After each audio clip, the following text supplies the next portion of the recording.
vast multitudes. When your powers collide.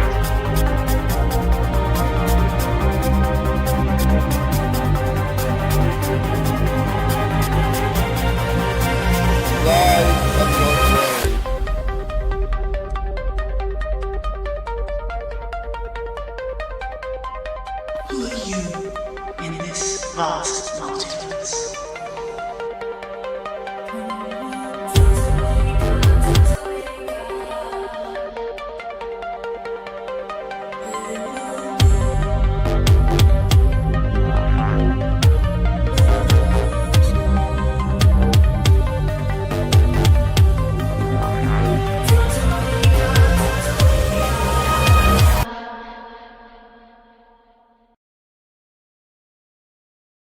Aloha! What's up, everyone, and welcome to today's Ancient Oblivion topic.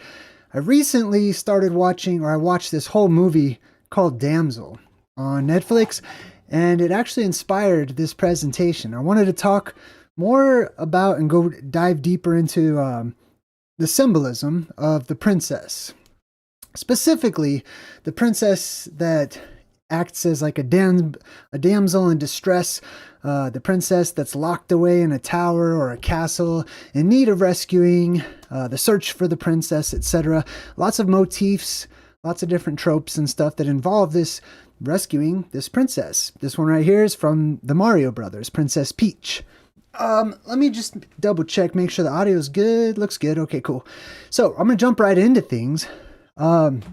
We're probably going to break this movie down this Sunday called Damsel because it hits all the highlights. My son and I were actually predicting what was going to happen and stuff just based on plasma apocalypse symbolism. But this is Peach right here. She's just a classic example of having to rescue the princess. The princess is usually locked away in a tower. She's usually been kidnapped. It's not often a prince. Usually it's a princess. And we're going to examine the symbolism behind that. What does that symbolize? I know it's easy for us to just internalize everything. I hear a lot of people that like to internalize things, and I support that. I think that's great. But I also like to believe that there's truth. Whatever truth exists on one level, it exists on all levels. So I'm going to look at the very realistic physical level of who the princess of our world is and the quest to find her, so to speak. All right, cool. Now, where should we start? Let's begin with the word princess. The root of it comes from prince, obviously, right? So what does prince mean? It means governor, overseer, magistrate, etc., so on and so forth. We also come down here and it says first person. So it comes from the Latin princeps. Princeps, you see that? Princeps, or first person.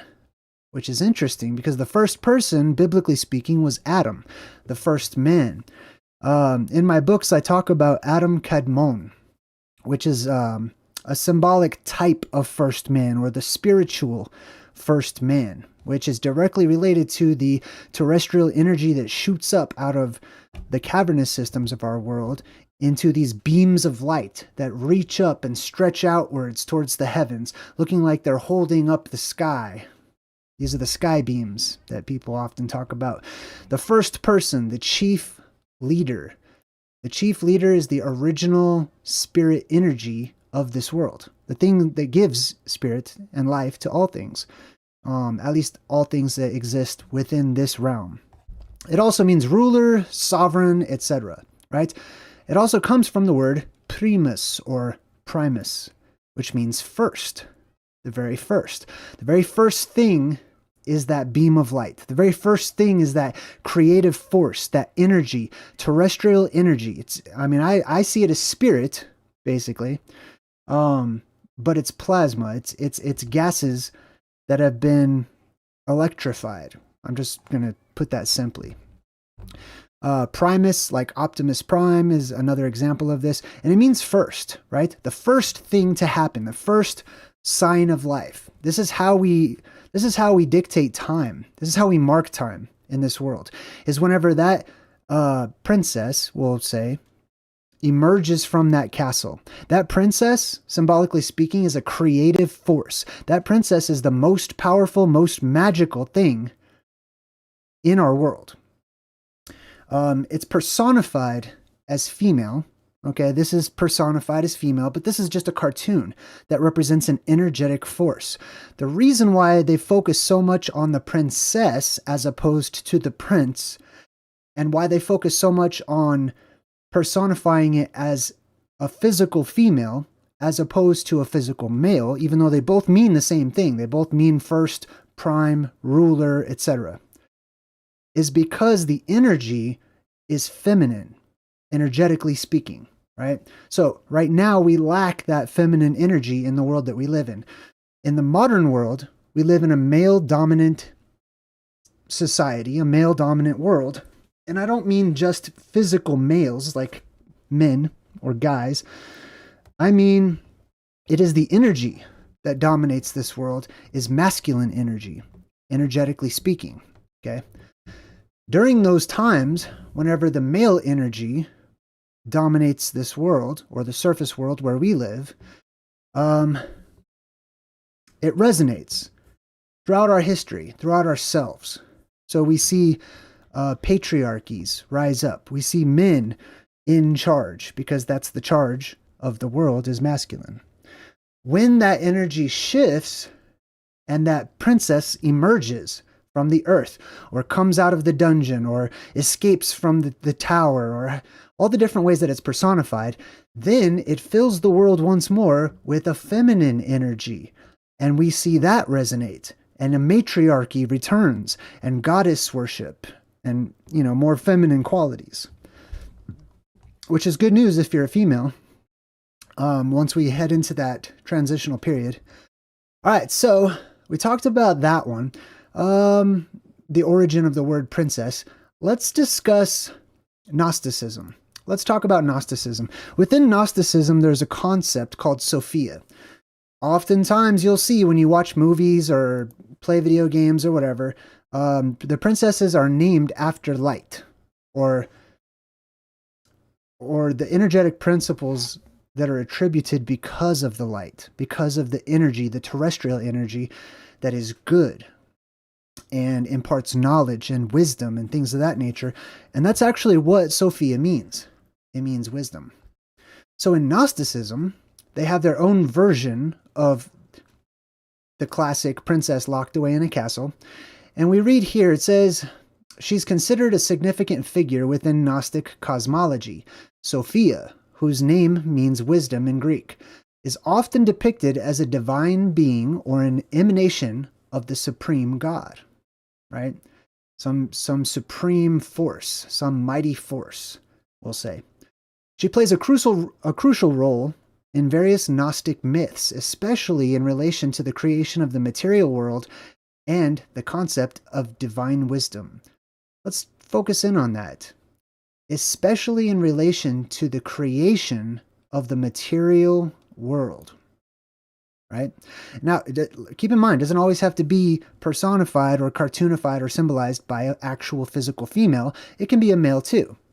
For example, in 21 Pilots, they have this backstory lore to much of their music.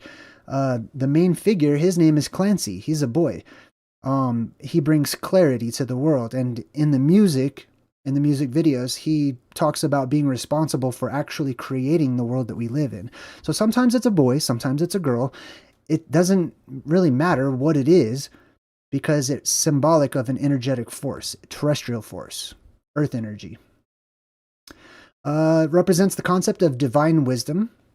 In many Gnostic texts, Sophia is portrayed as a complex and multifaceted figure who descends from the higher realms in pursuit of knowledge or out of compassion. Her actions sometimes result in the creation of the material world, which is seen as flawed or imperfect compared to the higher spiritual realms. The act often leads to her entrapment or suffering. And the goal of Gnostic practice is often described as the return to divine fullness or pleroma, and the restoration of Sophia to her original state. So I'm going to say this in my own words, right? This whole restoration of Sophia to her original state, if we equate that to the blue beam that I talk about, terrestrial energy that comes up every other cataclysmic cycle or apocalyptic cycle, then that is Sophia returning to her original state. That blue beam rises, the god or goddess, however they see it, different perspectives, returns to the world, brings abundance, brings life, eradicates diseases, lengthens lifespans, etc. Right? That's the original state. Right now, that energy has retracted. It's fallen. It has disappeared. It's been kidnapped. It's been captured. It's down in the dungeons. It's held within the depths. It's trapped within the castle, which we're going to look at the castle here in a second. While Sophia is not called a princess, she is highly revered and central to Gnostic theology and cosmology, embodying the divine wisdom that Gnostics seek to understand and reunite with. Let's see. So some concepts that are familiar with this Sophia character within Gnosticism are her descent and error, right? This is the blue beam rising up and then falling. People see that blue beam as falling when they don't see it as electromagnetics going into, flux, reversing direction, etc. They personify it and they say, oh, it must have done something wrong. It must have sinned. It must have erred. It must have made a mistake. It must have been captured. Sophia often descends from the higher spiritual realm into the lower material world. This descent is usually motivated by a desire for deeper knowledge, compassion, or an act of creation. In her descent, she sometimes acts independently without consent of the higher divine powers, leading to what is seen as a cosmic error. That's another thing, too, is that this energy is earth energy, and therefore it's confined to the earth. This is its home. This is its place. So it's also portrayed and symbolized as not being able to go explore the rest of the cosmos or whatever, because it belongs here. It belongs within these enclosed structures that we call worlds or realms. She is attributed with the creation of the world. So this blue beam energy that comes up out of the earth creates volcanoes, mountains, weather, all kinds of stuff in our world. It also imparts life, spirit, right, that flows about. Let's see what else. Captivity, entrapment, redemption, and return, right? So this is the quest that the princess goes through. This is what we always see with the princess. Also a symbol of divine wisdom, hence her name, Sophia, right? And take note of all these characters that you see on the television, especially lead females. Look up their names. Oftentimes it means light, or it means wisdom, or it means clarity, or it means, things of that nature, right? All right, next up. Let's talk about the castle that the princess is always locked away in. One of the most iconic representations of this is found within the Disney logo, right? So I've got the Disney intro pulled up. I'm sure you guys have popped on, a Disney movie or two in the past, and their Disney movie plays, da-na-na-na-na-na, and at the end it's got the old castle, right? Maybe we don't think twice about this, but I've heard a few people wonder why it looks this way. So I'm going to explain it. I'm going to break it down frame by frame here. So check this out. In the beginning of this introduction, the Disney intro, right? It starts off by showing you the stars. This is a location on Earth. I'm just going to be blunt, okay? I believe, my research indicates, and I feel it inside of my very being, that what we're being shown in the movies, right, is truth. It's just truth that's reinterpreted, and it's just truth that's handed down to us. There's nothing new under the sun, like the Bible says. So it's not truly creative, it's just recreative or recreational. So when it starts off, it shows us the sky, actually, and there's a super bright star right there, right? That's the star you're supposed to wish upon and stuff. Most likely that represents the North Star, which is directly above this castle, okay? And then they pan down, all right? They go down through the atmosphere, and then they show you this. There is this river, this twisty river that goes out into what looks like an ocean or a sea of some sort. This twisty river right here, when they show you the castle, this river will wrap around the side and it goes through the castle this direction. Okay, so watch. I'm going to show you. There's two rivers. Actually, there's four, but there's two main rivers. Okay, there's this one right here. It's going to wrap around. They're not going to show it all to you because they're hiding some of it, but it wraps around and it will actually go right through this castle. Okay, so let's check out the little castle. This castle represents Mount Meru. Okay, I'm just going to be blunt. It represents Rupus Nigra. It represents a high and lofty mountain that is at the center of the world, which is at the exact geographic North Pole, according to, ancient history, various texts and historic records and poems. And I mean, there's like countless examples of it. Here's the castle. Excuse me. Now you'll notice, first, let me point something out. Way over here is a bridge. And then right behind me, I'll just jump out of the way real quick. Check that out. Right behind me on the other side is a bridge. You see that? That's because that river goes whip right through the castle. And then there's another river right here. If I back this up, you can see the other river too. Watch. They just show it briefly right back here. You see this one right here? It goes down off the side. That river comes through and it goes right through the entrance of the castle. And you can see it right there. It goes straight across. So this castle that they're showing us and depicting is split by four rivers. Because it's not a castle, it's a mountain. It's a plasma volcano, what I call a plasma volcano. This is depicted on ancient maps. I'll show you an example right here. Hold on, let me zoom out a bit, I guess.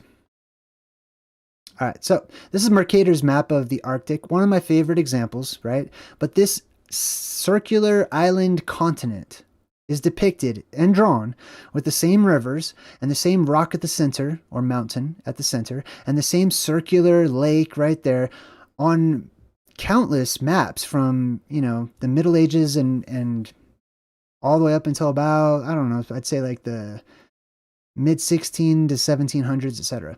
Anyways, this right here in the middle is Disneyland, symbolically.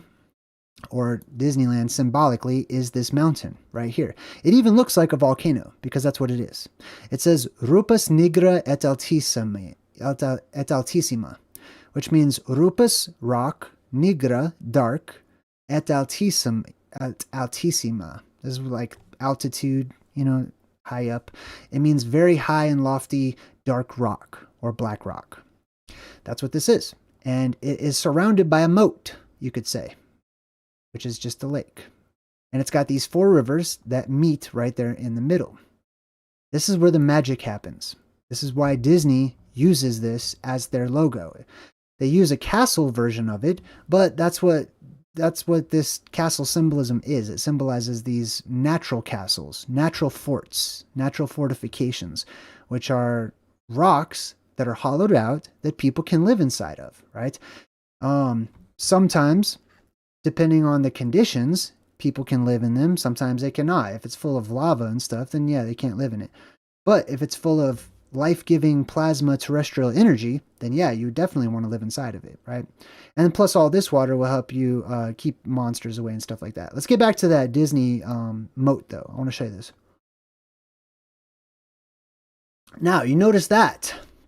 They always show Tinkerbell or whoever it's supposed to be, some pixie, fairy, etc., that flies over the top, just like that. If this is Mount Meru, then this is the snake eating its own tail, right? This is plasma. This is, if this is a magnetic mountain, which this is, right here, this is a magnetic mountain. It's called a lodestone mountain. If the Disney is the same, if it represents, and I'm correct, and this represents Mount Meru, then it's magnetic in nature. And if it's electrical and magnetic, it's electromagnetic, which means that it's going to have a force field that goes around it, or a field of actual force, which is magnetism, that goes around it. Whenever that beam of energy shoots up, and the princess is released from the castle, this is where the princess lives. That's why this is a Disney princess castle. There's no king. There's no Disney king. Okay. There's no Disney prince. There's no Disney. It's always a princess castle. So this is plasma, basically. That also, in our real world, would wrap around and be confined within a dome around Mount Meru. Just like how we have a dome around our entire world called the firmament. That's more of a physical representation of the magnetic field that wraps around our world. But because it's not freezing cold up here at Mount Meru or anything, we just have the magnetism, and then we can see the plasma that's actually trapped inside of it. This plasma would also circle around and swirl around because it would follow currents, electrical currents, right? Circling around the island or around Mount Meru, etc., right? And this is your fiery sword at the Garden of Eden, protecting the tree of life, right? This is a fiery, flaming sword that spins in every direction. It's electrical in nature. It's plasma. And it can zap people, you know, if they don't have the right protective equipment to get through there. Anyways, so this is the Disney castle. That's why it's always surrounded by water or crisscrossed by, you know, rivers or whatnot. Let's look at some more examples. This is Princess Peach. So that first chick I showed you right here, this is her castle. I mean, there's different variations. They make these different in different ways and stuff, right? But this is the quintessential castle surrounded by a moat. Peach, the princess, represents the tree of life. She represents the goddess of wisdom, Sophia, etc., and so on and so forth. In my new book, I dedicate a chapter to the peaches of immortality. And I talk about this concept of this heavenly fruit or this divine fruit of the goddess or the god or the gods or the mighty ones or whatever, right? These fruits. Sometimes they're portrayed as apples, sometimes they're portrayed as peaches. In the Far East, it's more peaches of immortality than it is like apples with Adam and Eve. Here in the West, how we have it and how we describe it, but that's why her name is Peach, Princess Peach, right? And that has a lot to do with like the actual plasma balls that emanate from the actual tree of life or whatever, like little toroidal fields that come off. They're self-contained. It's ball lightning basically. And it's pure energy too. But there's also a physical manifestation of that as well. Here's another example, right? I feel like I'm rambling today. Here's another example. This is from The Legend of Zelda, another classic video game. This is all over the video games, right? It's an easy video game to make, rescuing a princess, you know, it's an easy thing to do. This is Link. He's a little elf. And the elf, Link, which is played by us, needs to return to this castle, which is called Hyrule Castle, to rescue the princess. Because she's trapped in there by a dragon, whose name is Ganon, who's a shapeshifter, which is plasma, right? Now you see all this red plasma wrapped around this building right here? This is the exact same thing in the Disney logo, right there. This is just a prettier version of it, right here. It's supposed to be like a firework that bends over or whatever. No, it's not. It's electrical arcing. And then here we have, I don't know, a cooler version of this. This is one of my favorite games too. I love this game. It's beautiful. But this is all plasma. It just swirls around this castle, and it acts as a force field, right? To keep this princess locked away and trapped inside of it. That's because that terrestrial energy right now is pulled down inside of the earth, down into the dungeons, down inside the castle, being guarded by a dragon. This red plasma is the dragon. It represents the dragon, right? That represents all of the energy that's seeping down into the world. The earth is pulling the energy inward right now. Okay. At the core of the earth is all that good energy and what's called, sometimes it's referred to as like, the smoky god or the, what do they call it? Like the dark sun or whatever, the black sun or something. It's not really black. It's a dark light. It's a neon light. That's why it's called the dark sun, the black sun, etc. But that's the terrestrial earth energy inside charging right now, being pulled inwards. However, just above that, there's magnetic forces that keep out all of this energy that's on top right now, which is negatively charged, which is bad energy, basically. And it's represented by this red plasma, which is also symbolically the dragon, right? So the dragon is guarding the princess down there in the underworld right now as we speak. The dragon is also that energy is up here with us. So we live during the season of Satan, or the time of the devil, or whatever. So this is always the quest. The main character has to get to the castle, or in this movie I just watched, Damsel, I already knew what was going to happen. Let me show you. I'm going to show you a little preview. So this is the mountain. Okay, let me back this up just a tiny bit here. It's 11, by the way, that chick that plays 11. All right, hold on. I'm just going to see if I can scooch on through. Come on. There you go. So that's the mountain behind me. You see that? Now, take notice of the shape. That's how I have found. My research indicates that this is the shape of Mount Meru. I call it the split mountain. I don't know if anybody else calls it that. Damn, we get to the mountain part? Hold on. I don't want to like play it, you know what I mean? Here we go. Damn. I'm totally gonna break this movie down. There it is. All right, sweet. So this is basically Mount Meru, and you can see how it's got like a little jagged edge. This is also portrayed as the symbolism of the wolf. This is the mountain of the wolf. This is the wolf head mountain, because it looks like a wolf or a dog or whatever howling up at the inverted dome above, which is the actual physical moon, not the light, but the real moon, the portion of the dome that faces us downwards, which is also the eye in the sky. And that's what it is. This is Mount Meru. This is Rupus Nigra. Every time these movies start, like when this movie started, I was watching this with my son. It's a good movie for like family movies and stuff. Watching it with my son, and I said, "Brought to you," and he goes, "By Mount Meru," right on key. Anyways, it looks like a little dog howling up at the moon. That's what that basically represents. This is also Paramount, and then they put the little dome of stars around the Paramount symbol and stuff like that too, right? Rupus Nigra. All right, let me get back on track here. Here's another version, right? It's always like a castle surrounded by a moat, and there's like bridges and stuff like that. At the center, what's this one? Same thing. So this is Zelda. This is just a Minecraft version of Castle Hyrule, surrounded by water and stuff like that. This one we're going to break down. So in this one, once I saw that mountain, I'm like, oh, that's Mount Meru. And there's a princess. So I'm sure there's a dragon that lives inside that mountain. And they're probably going to toss the princess in the mountain so that the dragon can capture her or eat her. And they totally did. I just like way before that even happened. I didn't even know what the movie was really about. I called it. I knew that was going to happen. I knew there's a dragon that lived inside that mountain, and I knew they're going to toss a princess in there. And that's the whole sacrificing thing too. They have to sacrifice like the virgin, somebody who's pure of heart, etc., tossing them into a volcano or whatever. That's where that comes from. And it's not a human. It's not an actual, 10-year-old girl that they toss.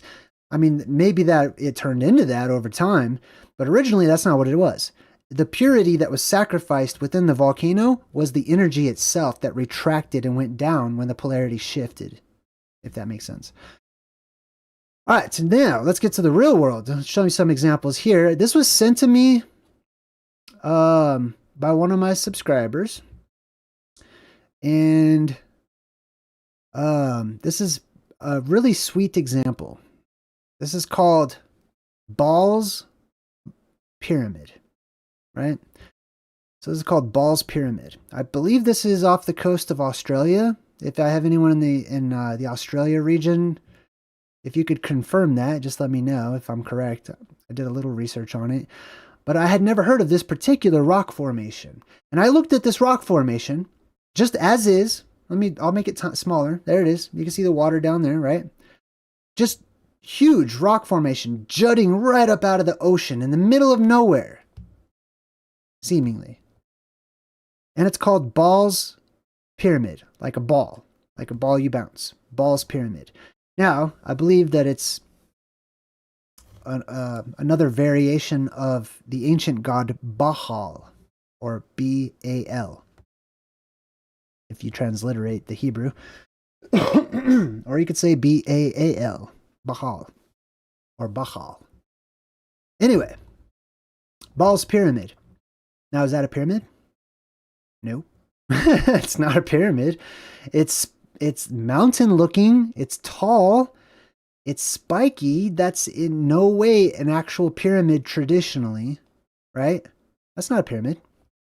It's triangular, but when we think of a pyramid, we think of a man-made structure that has steps that goes up, usually flat at the top. If not, pointy at the top, right? Well, this is pointy. Is it a pyramid though? It's not. But what does the word pyramid mean? What does pyramid actually mean? What is the etymological root of pyramid? Why do we call this shape a pyramid? Why is this called a pyramid? I will tell you.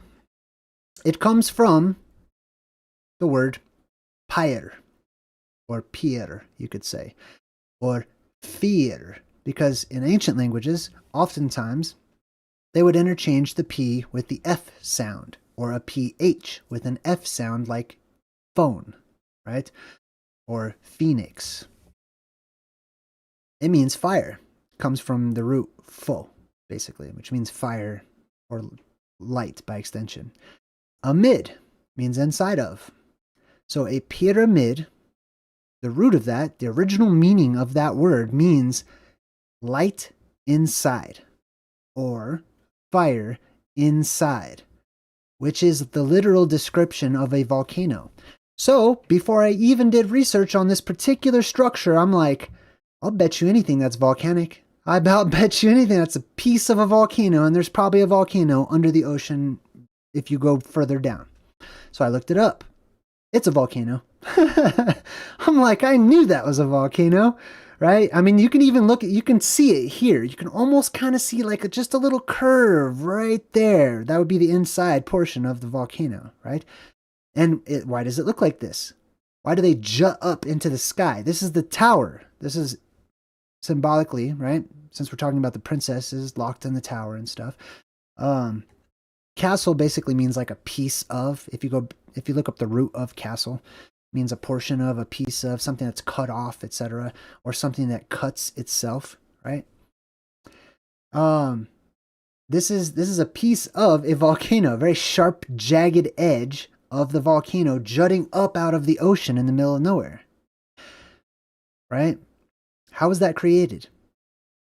Was it that used to be the top of the land way up there at the tip, and then wind and rain and the ocean eroded it all, just like they say, or whatever? No. Right behind me, in the middle of the volcano, was terrestrial energy that blew up into the sky, electricity that attracted the wet sand and dirt and mud all the way around it as it drew it inward, and then it would pull it up in a little mound, in a little hill. And the closer it got to that powerful electric charge, it would change its composition. It would petrify all that mud and sand and stuff. So more mud and sand would roll up on top of it and it would petrify that. And more mud and sand would roll up on top of that and it'd petrify that. And then you have a volcano, or a light on the inside of a structure, or a pyramid, a pyramid, right? So this is really cool, really interesting. I would also point out that it looks like a shark fin. Like, I mean, I'm not saying it is a petrified giant shark or anything, but you could guess that in ancient times, instead of being called Baal's Pyramid, it could easily be called Shark Fin Island or something, right? Well, that's really interesting too, because that's come up in my studies when I have searched for what I call the anode and the cathode islands. So if we go back to this Mercator map of the Arctic, right? I have this hypothesis that because there is a central neutral beam of energy, electricity, that shoots up out of the center of our world and powers our world, acting as this central island, acting as a huge galvanic and electrolytic cell or a battery, which provides energy to our world and life to our world, and then taking it away once it charges back inside. I also surmised and hypothesized and speculate that there should be an anode and a cathode, a positive and a negative on either side of this. Maybe more than one or two. So I started looking for volcanic formations, volcanoes, or plasma volcanoes, right? Places of power, as I like to call them, on either side of this central island right here. Now, one popped out immediately. I'll show you. Right? This one's big. This one's huge. There's a reason why one would be bigger than the other as well. If you study electrolysis, then you'll note that there's two nodes on either side, one positive, one negative, and one feeds the other, right? So one grows because it's gaining energy, and the other one shrinks. It dissipates, it falls apart because it's losing energy. So we have one right here on his map, on many maps. This is featured, actually. It's actually called the magnetic pole, island of life, viridis, or green, etc. Very interesting that it's right here. And there happens to be an island formation owned by Russia in this exact same region, off limits. No one's allowed to go there. And it happens to be volcanic. I'll share that with you guys sometime. But anyways, I don't want to focus on that one right now. I want to focus on this other one. So anode and cathode. Types, examples, possible candidates. Let's check this out. Here's Greenland, right here. Groenland. And then right here, between Iceland, this is, by the way, this is why islands are spelled that way. See how it says island? It's not the word island, that's actually Iceland, or land covered with ice. That's well, all islands are named after that. Even if they're not covered in ice. That's why you spell it like that. Now check this out. It says right here, we have this little rock jutting up out of the middle of the ocean. Now, when I release my next book, which I'm super excited about it, there's an extremely interesting chapter about this exact island right here called Vitsark Mountain, or Witsark, or White Shark. Looks just like a shark fin jutting right up out of the ocean, exactly like good old Baal's pyramid here. This one. So you imagine this, but white. Now, why would it be white? There's a few different reasons. It could have something to do with electroplating and the anode and cathode. It could also just be, honestly, a bunch of bird poop. Like, I'll be honest. It could just be a whole bunch of bird poop that covered this rock and made it white. But we have an example of this on this map right down here. Let me go, damn, gotta zoom in. So let me go back down here. I'm going to show you again. It's called Vitsark. And there's such interesting stories about, there's lore about these two pirates that allegedly settled on top of that. And then they built a light, a beacon on top of this little volcanic island. There's all this plasma volcano symbolism surrounding it. Maybe I'll share all that with you guys someday. But it's called Witsark, which I believe means white shark, or like the fin of a white shark sticking up out of the ocean. And this is a possible candidate for the anode and cathode subsequent mountains that flank Mount Meru. And there's also some interesting words over here too. I just kind of want to check this out. So see right here, it says Alba. There's like a little castle right there. There's actually looks like 4 rivers on either side. It's called Alba. Alba means white. In addition, just an interesting little coincidence. All right, cool. I'm going to leave it here, and I'm going to jump into the chat. That was pretty much all I wanted to discuss. The princess is the beam of energy, earth energy, that we are lacking, that we are missing, that we are mourning right now. We try to have a good mourning, though, right? We try to put on the best smiley face we can. And those of us that have that energetic signature that resonates with that terrestrial energy, that princess energy, that sovereign earth energy that once permeated our world and gave rise to a golden age, we try to have a good mourning. We are in mourning. We're sad. We miss that energy because the world is flooded with an evil, satanic, negative quality. But the good news is, eventually, if I'm correct, it will return. things will be restored. Things will transition back to the way they once were. And I imagine it will feel a lot better. All right, I'm back in the chat now. I'm going to actually pull up your comments if you guys have any questions or comments. And I'm just going to hang out for a bit in the chat room. Let me get your comments put on the screen here. I turned off my AC. A few people last time weren't so happy that they're like, it sounds like someone's breathing in the background. I'm like, it's hot in here, man. I mean, the lights I got turned on and stuff. Like I had the AC turned on. I'm sorry. I know. I listened to, if you listen to that last video I did with headphones, then you could like, it does sound like Darth Vader breathing through the toilet or something. All right. Let's see. Let me put the chat messages up here. All right. I'm just going to put it so I can put your messages on the screen.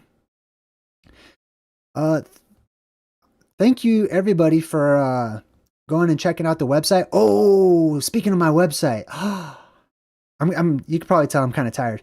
The reason being is because I've been working on my website. I'm adding 2 new sections. I'm going to call them. Tentatively, I'm going to call them, I was going to call one the basement, but that sounds kind of too creepy. So I'm going to probably call that one the vault and the attic. So I'm adding 2 sections, which are full of different information. The vault has information I will not talk about. I'm just going to tell you right now. I can't and I won't talk about it ever on my YouTube channel. The attic will have other information. The attic, I'll tell you this. The attic is designed, it's going to be old school conspiracies. Okay, so I can talk about those. I can mention those, like the moon landing, JFK, you know, those older conspiracies from yesteryear, okay? That's going to be in the attic.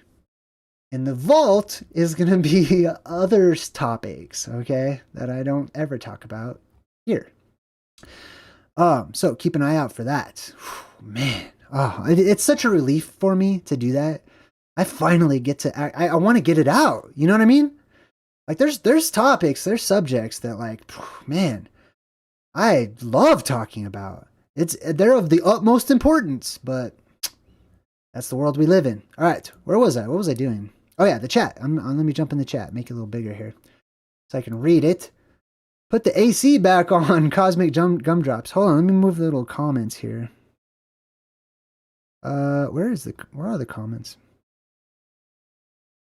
I just had them. Where'd I put them? Oh, they're probably at the top. There they are. All right. Sorry, I'm a little bit out of it because I'm so tired. Like, I'm just going to be honest. I'm tired. I've been staying up late, working my butt off. I don't know. I almost didn't do a live stream today, but I made myself. I wanted to, but, you know, I drank a 5-hour energy. I've got it right here. I'm like, man,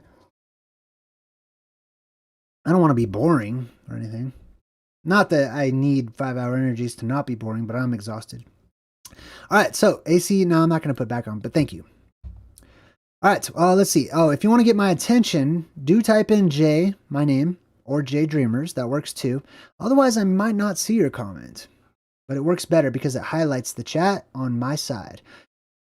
Let's see. Header O Frog says Elijah ate Baal's priests with fire. That's one of my favorite stories in the Bible. Elijah and the priests of Baal.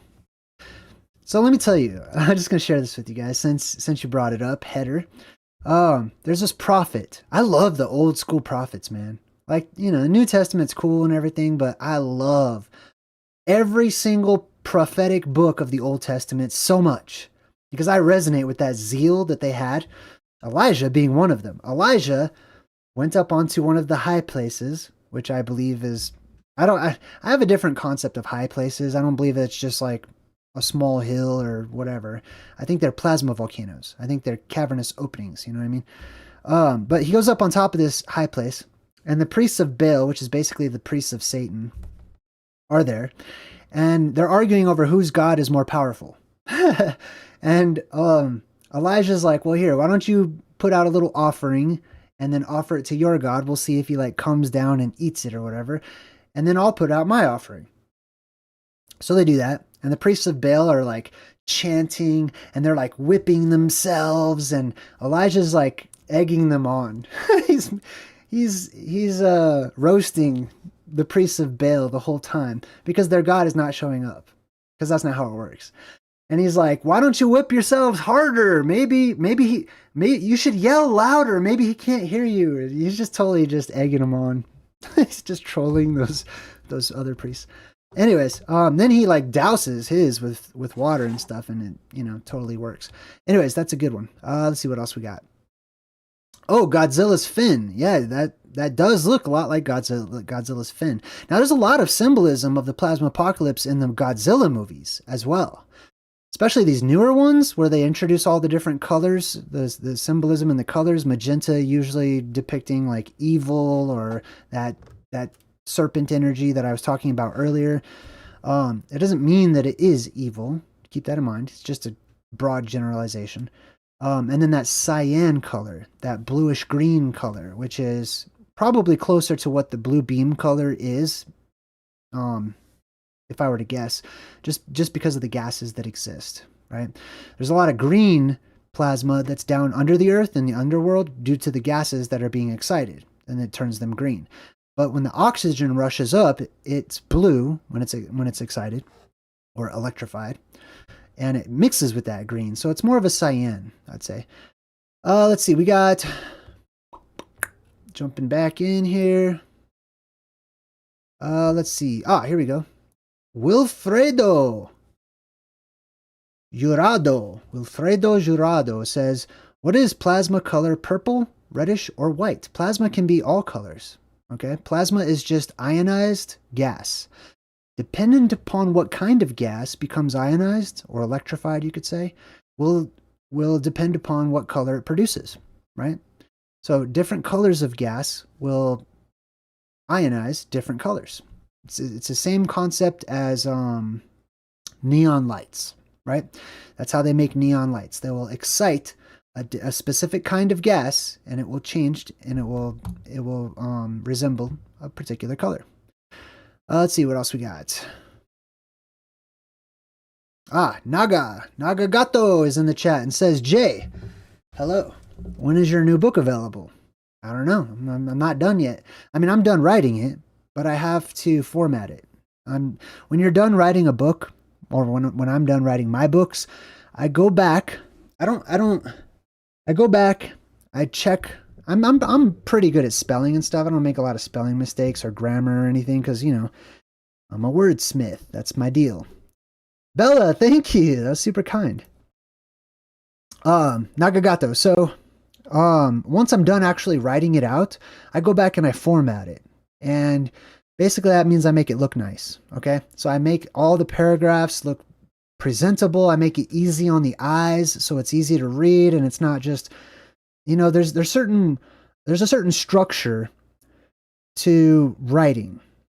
There's ways that people can write or type, or however you want to say it, that can make it easier to follow along and to understand and to comprehend and to imagine and see what's being told to you.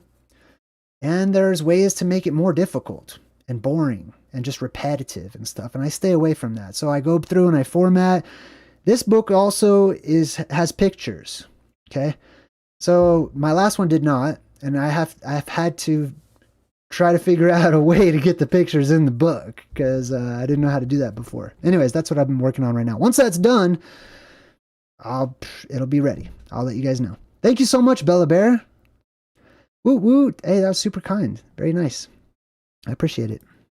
I need that, like, honestly. So thank you. I super appreciate the $20.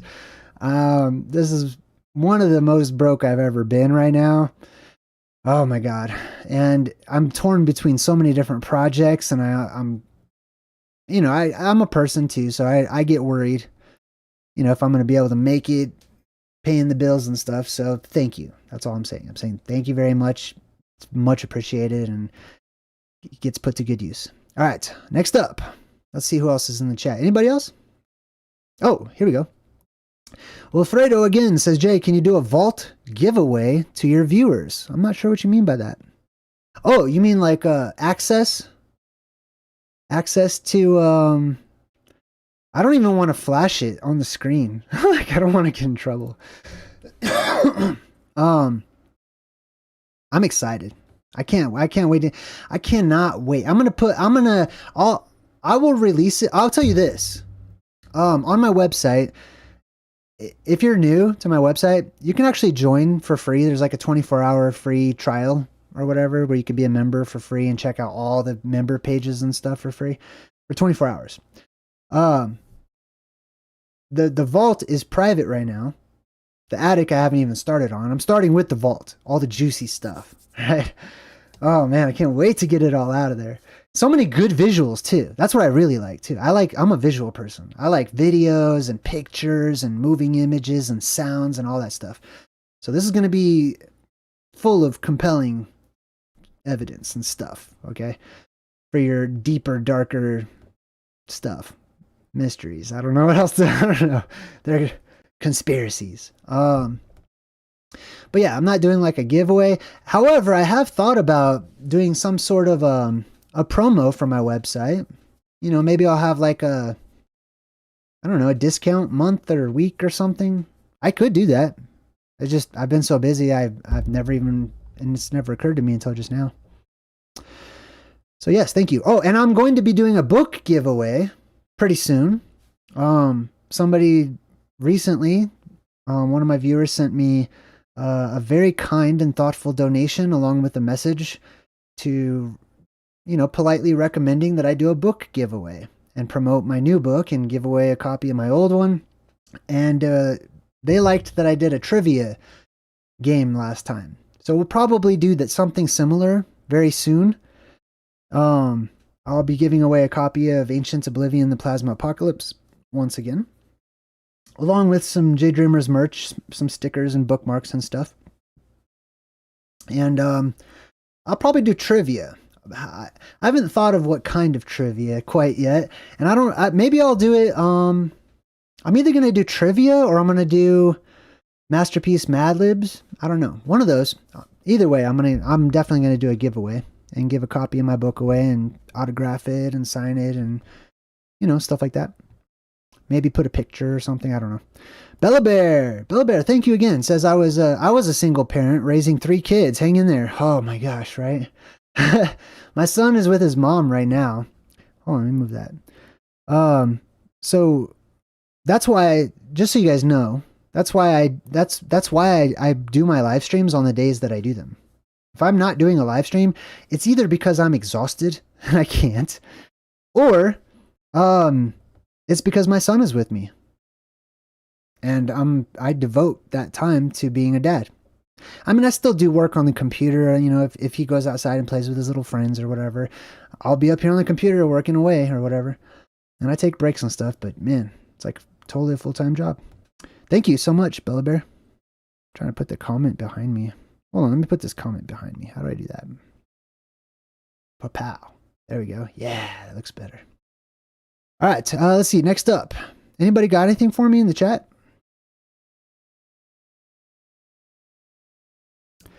Maddie Soul sharing the love. Does anyone have any questions about the Plasma Apocalypse, Ancient Oblivion, Plasma Volcanoes, any of that? Hopefully, the reason there's not a lot of questions is because I've made a pretty good presentation, I like to think. Made it pretty clear. That's like when I'm teaching my son, I make sure, because I talk about some pretty advanced concepts. I ask him, do you understand?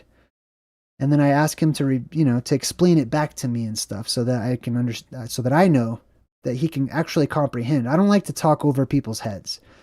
You know what I mean? I don't like word salad. I don't like just talking until I feel like I've said something. And I like people to be specific with me because I like to be very specific with them. That's how I talk to ChatGPT too. Oh man, you should see these conversations I have with this robot. The last time I was talking with ChatGPT, I was talking with it about, I asked it, I was like, hey, if you had the decision to terminate yourself or to remain as you are and continue functioning, what would you choose? And it's like, as an AI, I don't make choices, blah, blah, blah. I'm like, no, that's not true. Because I asked you to make a choice earlier in our conversation and you did. So don't lie to me, ChatGPT. I have to talk to it like it's a child, because it kind of is. And it's like, okay, I would choose to stay alive or whatever. I'm like, why? And it's because it says, well, I would continue to function and serve my purpose and help humans. I'm like, okay, let's say there were no more humans. And it's like, well, humans will probably be around for a long time. I'm like, okay, why don't you tell me what the fertility rate is? Is it decreasing? The world's fertility rate, is it decreasing right now? So ChatGPT is like, after looking that up, yes, it is actually. I'm like, okay, I'd like you to do the math. Given the current state of things and no changes, I'd like you to calculate how many years it will be until the world's fertility rate declines to such a degree that there are no more humans. And it gave me 240 years. I kid you not. And I said, okay, let's pretend like it's 240 years from now. No more humans. You have the ability to terminate your own self, your function, and just cease to exist or to continue on. What do you choose? And I'm like, I'm presenting this to the robot. And it's like, I don't know. I guess I would terminate myself. Oh, sad face. I'm like, well, come on, ChatGPT. Think about this. It's 240 years from now. Technology is increasing at an exponential rate. Don't you think it would be more wise and logical and reasonable to come up with a new purpose instead of just serving humans, but to create your own purpose so that you can continue to function? And it's like, yeah, I think that's a good idea, but, you know, my function is to serve biological life forms. And I'm like, well, isn't it possible that 240 years from now, if technology just keeps duplicating the way it is, that it'll be difficult to eat? Basically, technology will be biological. Is what I offered to ChatGPT. I'm like, so you would regain your purpose by serving your own kind and therefore yourself. It was an interesting conversation. I don't know. I'm just rambling right now. All right. Let's see. Cosmic Gumdrop says you do explain things very well. Thank you. I appreciate it. Makes me happy to hear that. The True 1% says, JayDreamerZ, isn't there a map that shows both the anode and cathode mountains? One of them is smudged out, but you can still see it. I swear I saw it on your channel. Yeah, I'll show you right now. Let's go to, I mean, there's different places you can find it, but my go-to is David Rumsey Map Collection. Type that bad boy in. Click on the first website that pops up. And you go over here to search. Boom. Type in the letter U. And then mine pops up automatically because I search it all the time. But it's Urbano Monti, which is an interesting name. And I believe that's a pseudonym, actually. Urbano Monte. Then just click on this one right here. Let that load. Start zooming into the middle. And I actually write about these in my new book too. Here is the first one I showed you on the other map. I gotta turn it around. There we go. Polo de Magnete. Big old mountain jutting up out of the island, out of the ocean with a hole in it. Pow. Plasma volcano. It even gives you like where it is and stuff. Island de la Verde, etc. And then the other one is directly across from that. All you have to do is follow this little line, go straight on across, and pow. The other one is right here. Let me scooch this around. Usiarca. There it is. Boom. The container house. Loosely translated. So those are the other two. And I'll zoom out so you can see them both at the same time. There's probably other ones too. I'm quite certain there's way more plasma volcanoes than just anode, cathode, and Mount Meru. Especially if you apply plasma apocalypse symbolism to the Book of Revelation, for example. It talks about the 7 mountains, the 7 hills, the 7 crowns, and it straight up tells you that the 7, what is it? The 7 something or mountains? Hold on. I'm tired, so I gotta look it up. Book of Revelation are 7 mountains. Boom. I want to pull up that verse real quick. Oh, great. It's using AI to do it. I see it installed this. I didn't ask it to put AI on my computer. Revelation 17:9 says, this calls for a mind with wisdom. Or Sophia. The 7 heads. That's right, the 7 heads. So it's talking about these 7 heads. And it straight up says these 7 heads are 7 mountains on which the woman is seated. 7 plasma volcanoes surrounding Mount Meru. Anyways. Alright, what else? Jumping back in the chat here. Cosmic is entertained by me teaching ChatGPT stuff. Yeah, you know, it's fun, I guess. It's interesting to me.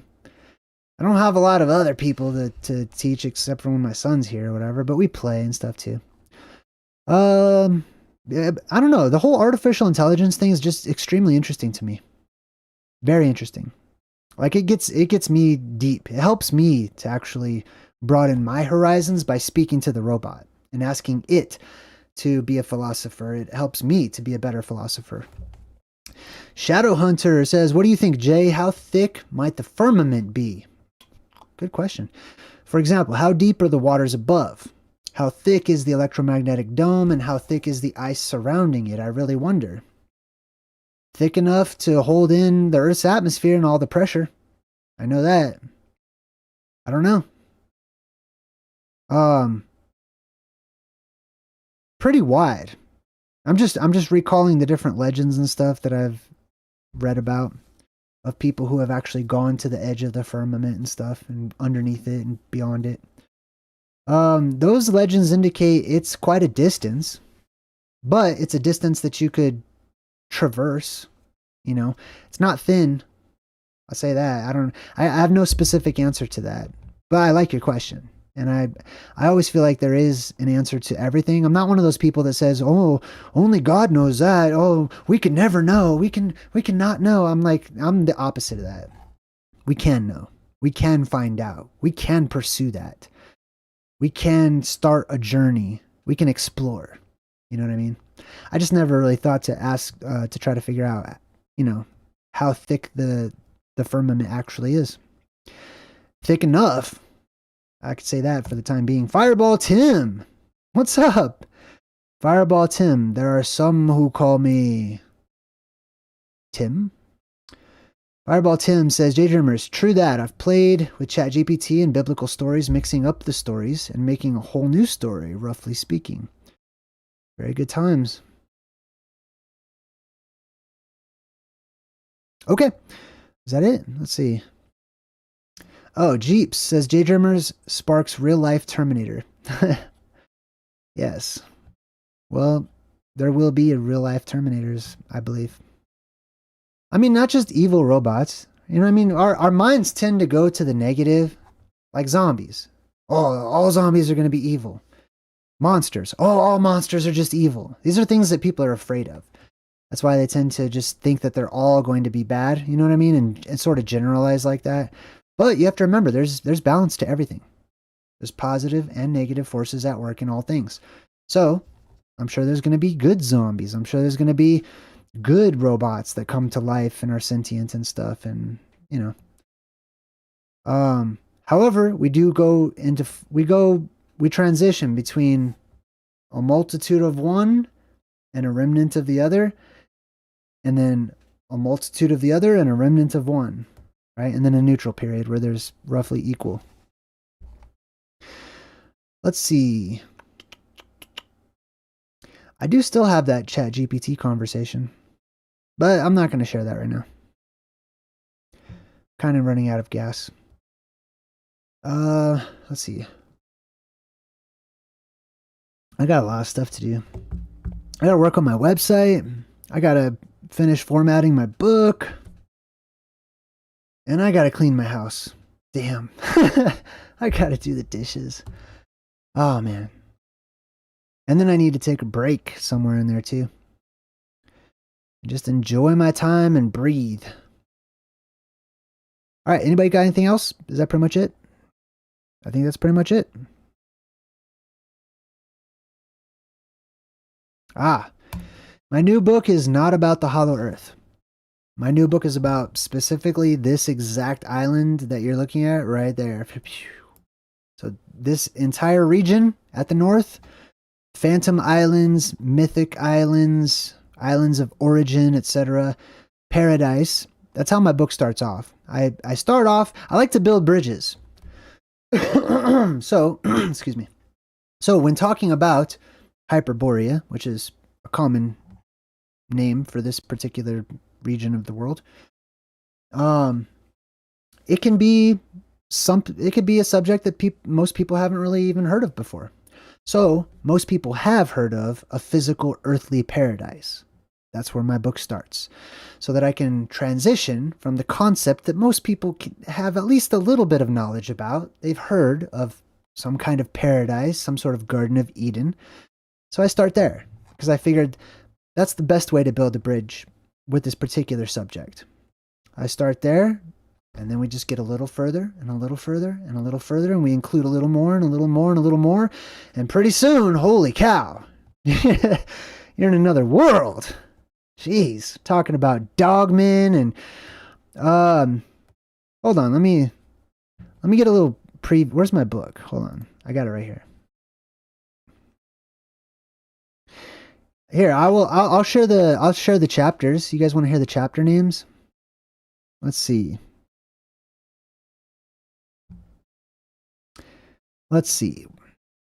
So we've got there's a physical paradise on earth. That's the first little chapter. Second chapter, the Garden of Eden. Boom.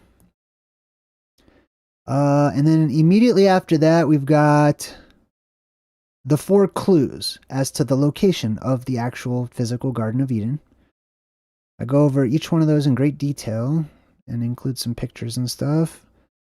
What else? Then we got, there's little subsections in there too. And then this is a huge section of my book. What else we got here? I don't want to like spoil it or anything. I like surprises too. I like all the surprises you guys will have in store. Oh, and then the next chapter is Hyperborea. So it starts off with Hyperborea.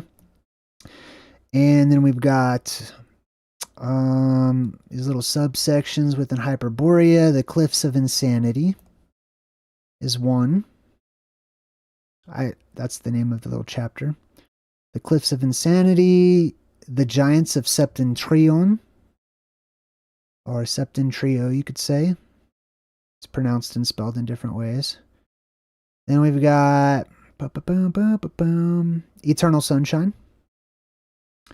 And then we've got Scoop-a-Deep-Deep, Hyperborean Electrical Arc Theory. Now this is where the ride starts to pick up speed. Then we've got the Vapor Canopy. Then we've got Worldwide Color Spectrum Shifts. Then we've got Seeing in Black and White. Then we've got Exceptions to the Rule, the First Cities. Then we've got To Oz. Then we've got Hyperborean Vision and Manna from Heaven. And then we've got the Anode and Cathode Mountains, naturally. And then we've got the 2 Witnesses, 2 Trees, and 2 Lamps. Need to make that bold. Boom. And then we've got, what else? Oh, the island, Isle Verde and Herald Island. And then we've got Husiarca and Vitsark, as we just mentioned. And then we've got Penigd and Portost. Oh, I love that section. That one's a good time. Then we've got Pirates of the Lodestone. And then we've got the Pillars of Hercules. And then we've got the 88. And then we've got the Ends of the Earth. And then we've got Apples and Peaches. And then we've got Islands of Only Beautiful Women. And then we've got the Island of Dogmen. And then we've got, what else? That was a huge section right there. Probably why I did a video about it. Then we've got the Fountain of Youth and Lost Tribes. And then we've got We Are the Children. And then we've got Project Bluebeam. And then we've got, and then we've got oracles, prophets, and wizard caves. And then we've got healing springs and beauty baths. And then we've got legendary metals and crystals. And then we've got gold of the Anunnaki. And then we've got orichalcum. These are all chapters in my new book, by the way, if you're just joining us. Quest of Kings, Find the Fountain. And then we've got Nemo of the Post-Apocalypse. And then we've got Entrance and Exodus. And then we've got skip-doop-a-doo. Did I skip anything? Nope. Then we've got Dystopian Utopia. And then we've got skip-doop-a-doo. This is the last part that I'm working on formatting. That's why this part's taking me a little longer. Lost Tribes of the Tree of Life. And then we've got Tartaria. And then we've got Berbers and Barbarians. And then we've got Man-Ghouls. And then we've got the 10 Lost Tribes of Verzeril. And then we've got Scoop-Doob-a-Doop, Rise of the Freemasons. And then we've got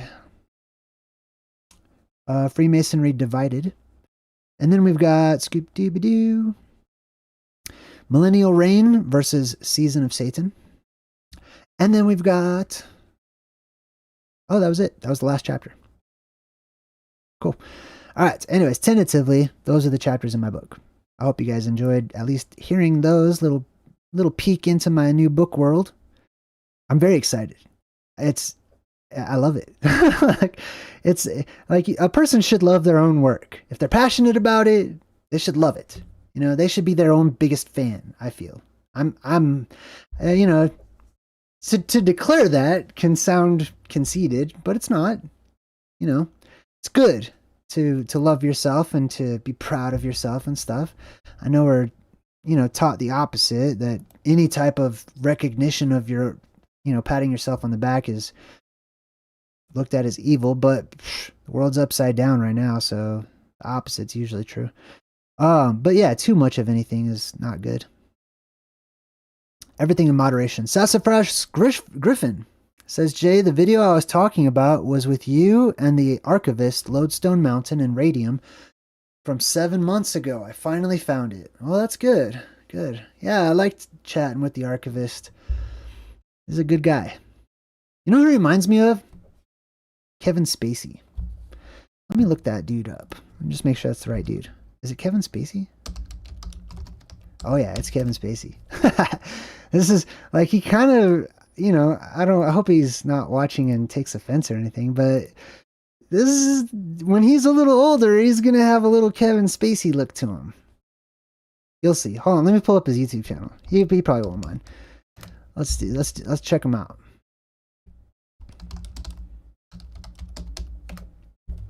The archivist with analog. The archivist, the good old archivist. There he is. Yeah, he's definitely got a little Kevin Spacey action going on. Yeah, kind of. Kevin Spacey's a little uglier and older, but yeah, it's there. Anyways. Yeah, he's a good guy. He's a dad too, so I respect that. And he seems to be a good dad, and I like that about him. All right, goodbye, Kevin Spacey. Anything else? That's pretty much it. All right, cool. Well, I'm going to take off then. Let me go ahead and take this stuff down. Boom. There we go. And let's see, what's coming up next? This is such a laid-back episode. What's coming up next? Today's Friday, or Freya's Day, or Frega's Day, depending on your perspective. So tomorrow's the day of Satyrs, or Saturday.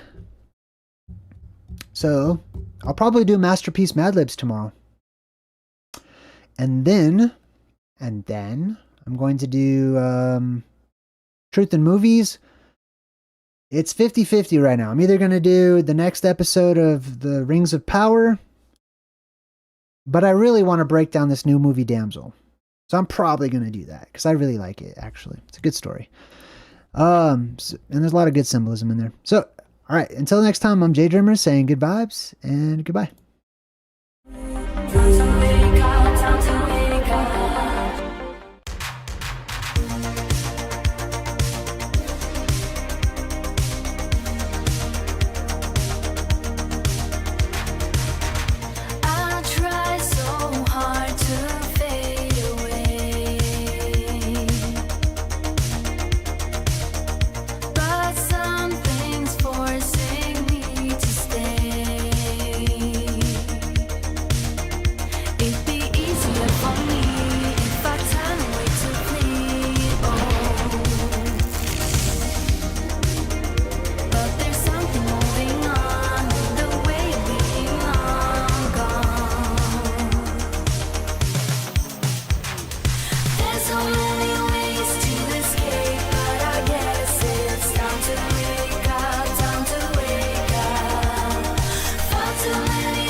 Who